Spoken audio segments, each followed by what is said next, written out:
All right, no editing, so you got to hear the dogs at the end. So, nice dough. If it resists, it needs to rest some more. You can use a rolling pin, or you can use your hands just to go ahead and measure it out at that point. Babette's going to want to bark again. Babette. So, we're just flouring the rolling pin. Again, you can use the rolling pin. You can see nice soft dough. When you roll, you want to turn it. All right, so you're not going to go in the same direction. Notice I don't start on the edge.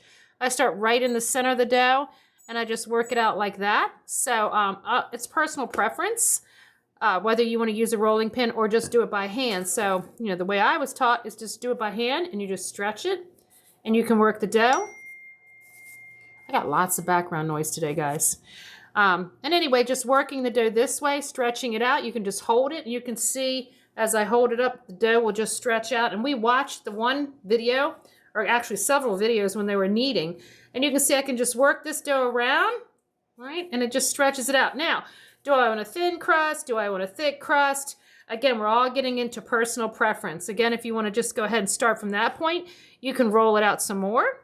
Again, depending on what shape you're looking for, just turning that dough around, all right? And then, again, this should make about a 10-inch pizza. If you pop a hole, I'll purposely pop a hole in the center, something happens, all you have to do is use your fingers and pinch it back together. So this should make a nice thin crust pizza. Can't get the video the way I want to, but you're just stretching that dough out, and you can just stretch out. Got a hole, that's the one I made, and I just pinched that. All right, so it depends on what you're gonna put it in, what type of pan. At home, you might be using a sheet pan, and here's that traditional square pizza that Lido's is known for. So you can make square any shape you want, heart shape with Valentine's Day coming up, and you just stretch the dough out. So if it gets too resistant, in other words, if you're rolling it and it's not rolling out, it's springing back, then you just need to put it in your oiled bowl and let it rest just a little bit more. So now I'm gonna go ahead and turn this around.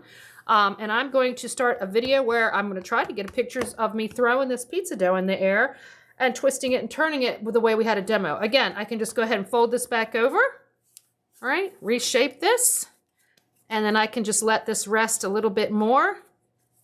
It'll become more resistant, put it back in my bowl, and just let it sit there for a minute and rest. So we'll come back with some pizza throws.